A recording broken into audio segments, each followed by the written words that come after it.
Hey, yeah, this is name Vix again, MikLife.com. There is a story told about a guy called Abraham Ward, who was a statistician at Columbia University in 1940s in the US. It is said this guy saved US's airplanes during the fights with the Japanese. The United States had not wanted to enter World War fights. It just kept quiet until Japan struck their Pearl Harbor in the Hawaii state, and then United States had nothing to do but to join the war. And Japan felt them when they dropped atomic bombs in their two cities, Hiroshima and what? I no longer remember. Anyway, so the point is this.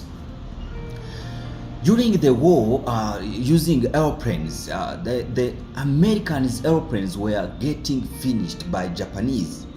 So as they would return to the station, the army started wondering if they could add armor, some protective armor on the planes, on the war planes. So where would they add the protective armor? So someone suggested that since all planes that were returning had a lot of break holes on their wings, the body, and the tail and all of that, let's put armor here. It seems it's where they are being hit the most. But they were wrong. So a statistician named Abraham Ward said, you guys are using wrong data.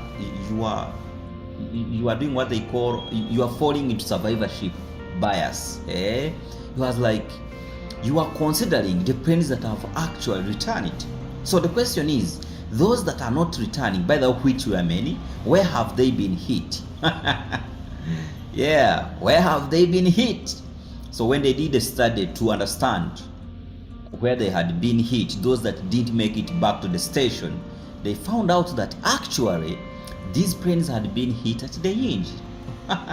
Therefore, the most vulnerable part, dangerous and vulnerable part of the plane was the engine part. They had to put protective armor on this part. And that's how this guy saved US's warplanes during the fight with Japanese. And of course, the US won the war. Japan later handed over, to resign it. Anyway, what's the point? The point is survivorship bias.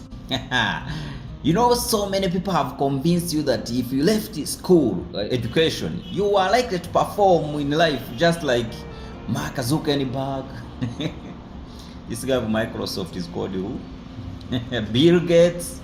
So studying is not that important. Hey, that's called survivorship bias. They are just relying on the data of the few who didn't study to completion and still made it in life. But the point is, if you really don't go to school, chances are almost 99% you won't make it. The few people they cite out in motivational speeches, they are just a few out of the millions who really don't make it in life. It's called survivorship bias. You see it everywhere. 7 books read by the most richest men in the world. 7 tricks of the most productive leaders in the world.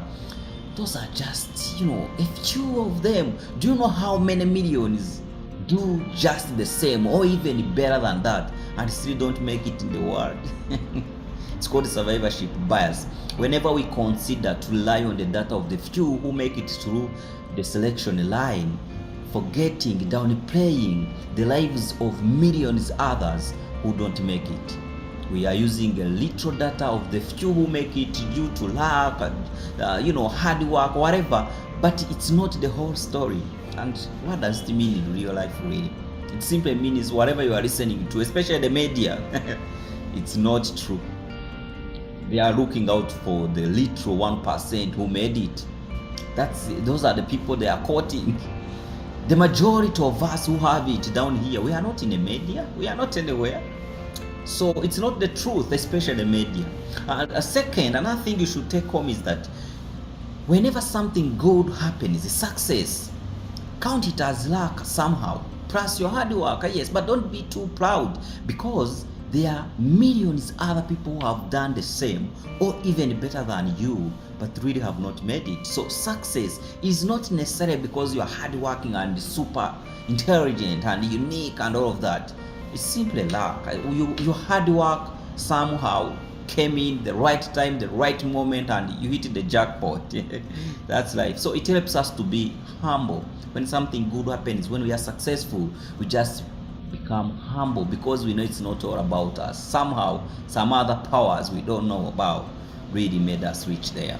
Lesson number 3, when making decisions in finances, in business, in relationships, it's always wise to factor in those who failed, those who said no, even when there are few. You know, that's the weakness of democracy. It looks as the majority, forgetting that the minority, the few of them who have said no, might be having the real truth. Anyway, number 4, context matters. Reading the same books that Donald Trump has read doesn't make you Trump. Following the habits of Elon Musk doesn't make you that productive. Okay, the point is, does not necessarily make you that productive. Context matters. If Mark Zuckerberg didn't finish school and still succeeded, what's the context? What really made it possible for him to still succeed, irrespective of his short, at education? Whenever you are listening to a motivational speech, something inspiring, always ask yourself, what is the context? Are we the same? Yeah. Ciao, ciao.